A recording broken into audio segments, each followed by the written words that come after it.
झारखंड के सीएम हेमंत सोरेन पहुंचे रांची। सड़क के रास्ते दिल्ली से रांची पहुंचे हैं हेमंत सोरेन। हेमंत सोरेन ने ईडी को लिखा खत, बजट सेशन की तैयारियों में व्यस्त होने का हवाला दिया। ईडी से मेरे खिलाफ साजिश रचवाई। जमीन घोटाले के मामले में झारखंड के सीएम हेमंत सोरेन से 31 जनवरी को पूछताछ करेगी ईडी। सीएम दफ्तर ने भेजा जवाब, कहा रांची में पेश होंगे। दिल्ली में होने की खबर पर ईडी की एक टीम हेमंत सोरेन के दिल्ली वाले घर पहुंची। सोमवार को दिन भर इंतजार किया। ईडी की दूसरी टीम ने हेमंत सोरेन के दिल्ली के शांति निकेतन वाले घर पर 11 घंटे तक सर्च किया। सीएम की पर्सनल गाड़ी से कई दस्तावेज बरामद। हेमंत सोरेन की BMW कार को ईडी ने जब्त किया। ईडी के मुताबिक बेनामी संपत्ति से खरीदी गई थी कार। ईडी के एक्शन पर भड़की JMM डेडलाइन से पहले ईडी की कार्रवाई पर सवाल। 31 जनवरी को सीएम सोरेन पेश होने के लिए तैयार। बीजेपी सांसद निशिकांत दुबे का बड़ा दावा, कहा सोरेन ने विधायकों को बैग के साथ रांची बुलाया। निशिकांत दुबे का दावा, JMM कांग्रेस के विधायकों को सामान समेत बुलाया। सीएम की पत्नी कल्पना को सीएम बनाने का प्रस्ताव है। लालू राबड़ी से जुड़े लैंड फॉर जॉब केस में ईडी की प्रेस रिलीज, कहा पुलिस कस्टडी में है राबड़ी का पूर्व कर्मचारी हृदयानंद चौधरी। आरोपी हृदयानंद चौधरी ने एक कैंडिडेट से ली प्रॉपर्टी, बाद में लालू राबड़ी की बेटी हेमा यादव को ट्रांसफर कर दी। Land for job scam case में लालू यादव से ईडी ने सोमवार को मैराथन पूछताछ की। 10 घंटे तक ईडी ने किए सवाल जवाब। लालू की पेशी के दौरान आरजेडी कार्यकर्ताओं ने किया हंगामा। ईडी के दफ्तर के बाहर नारेबाजी हुई। आरजेडी का मोदी सरकार पर जोरदार अटैक, कहा पूरे मामले के समय तेजस्वी नाबालिग थे। जो आरोप लगाए गए वो बनते ही हैं। आरजेडी प्रवक्ता शक्ति यादव का बयान, कहा आरजेडी से डर गई है बीजेपी, इसीलिए ये सब हो रहा है। मानेसर लैंड डील मामले में हरियाणा के पूर्व सीएम भूपेंद्र हुड्डा से पूछताछ हुई, फिर समन जारी कर सकती है। आरजेडी सांसद मनोज झा बोले विपक्षी नेताओं को टारगेट कर रही ईडी। विपक्ष को चुनाव के साथ जांच एजेंसियों से भी संघर्ष करना है। संजय राउत का बीजेपी पर आरोप, विपक्षी नेताओं को किया जा रहा है परेशान। ऐसे में बीजेपी को हराने से भगवान राम भी नहीं बचा रहे। बिहार में आरजेडी जेडीयू में क्रेडिट वॉर, अखबारों में छपा जेडीयू का फुल पेज विज्ञापन। सीएम नीतीश की योजनाएं गिनवाई गई। लखनऊ में समाजवादी पार्टी ऑफिस के बाहर लगे पोस्टर नीतीश और ओपी राजभर की तस्वीरों के साथ पलटूरा। नीतीश कुमार के एनडीए में शामिल होने पर अजय राय का निशाना, बोले बीजेपी को समझ में आ जाएगा कि नीतीश कुमार इस बार एसेट बनकर नहीं बल्कि बोझ बनकर आए हैं।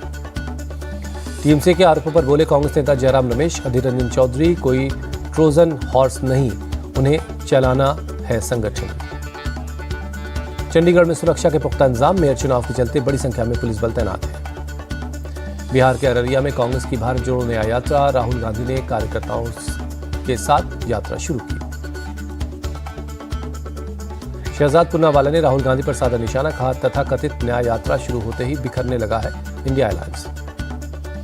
CAA पर सुकांत मजूमदार का बयान, बोले CAA 2024 के चुनाव से पहले लागू होगा। सुकांत मजूमदार ने कहा अगर अमित शाह ने कहा है CAA लागू करेंगे तो ये लागू होगा। ये ममता बनर्जी के अधिकार क्षेत्र में नहीं है। फरार टीएमसी नेता शाहजहां शेख पर बोले गवर्नर बोस कानून कर रहा है अपना काम, दोषियों को कड़ी सजा दी जाएगी। तमिलनाडु के कानून मंत्री S रघुपति बोले गवर्नर RN रवि को मीडिया मेनिया बीमारी, हर रोज मीडिया के आने के लिए काम करते हैं। ओडिशा में लघु बाण जाति द्रव्य क्रय योजना शुरू, आदिवासियों की मदद के लिए सीएम पटनायक ये योजना लेकर आए हैं। महात्मा गांधी की पुण्यतिथि है आज। लखनऊ में सीएम योगी ने दी श्रद्धांजलि, बापू की प्रतिमा पर फूल चढ़ाए। राहुल गांधी ने महात्मा गांधी की 76वीं पुण्यतिथि पर दी श्रद्धांजलि। अररिया में बापू की तस्वीर पर पुष्पांजलि की। उत्तराखंड के सीएम धामी ने महात्मा गांधी को दी श्रद्धांजलि। देहरादून में सीएम आवास पर बापू की तस्वीर पर फूल चढ़ाए। उत्तराखंड विधानसभा का 5 से 8 फरवरी तक स्पेशल सेशन, यूसीसी विधेयक पेश कर सकती है सरकार। सोमालिया तट के पास INS सुमित्रा का एंटी पायरेसी ऑपरेशन, जहाज अल नईमी और 19 पाकिस्तानी क्रू को बचाया। अयोध्या में श्रद्धालुओं की भारी भीड़, रामलला के दर्शन के लिए उमड़ रहे लोग। मंदिर में सुबह से लगी है कतारें।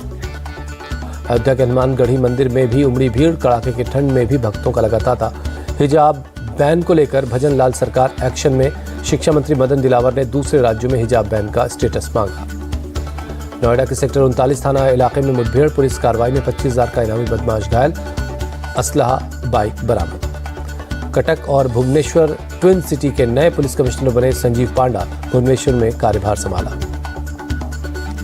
लद्दाख के लेह में भूकंप के झटके, सुबह 5:39 पर आया भूकंप, रिक्टर स्केल पर 3.4 मापी गई तीव्रता।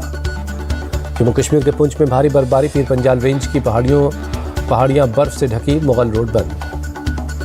दिल्ली में कड़ाके की ठंड जारी है, सुबह छाया घना कोहरा, विजिबिलिटी काफी कम रही।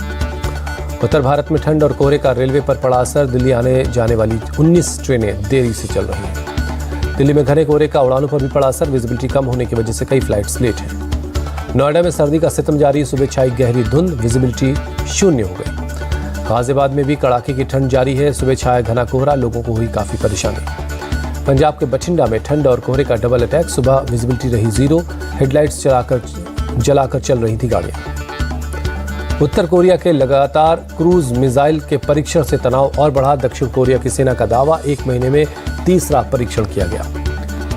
इसराइल ने गाजा में हमास के ठिकानों पर की बमबारी, बड़े विस्फोट से छाया धुएं का गुबार।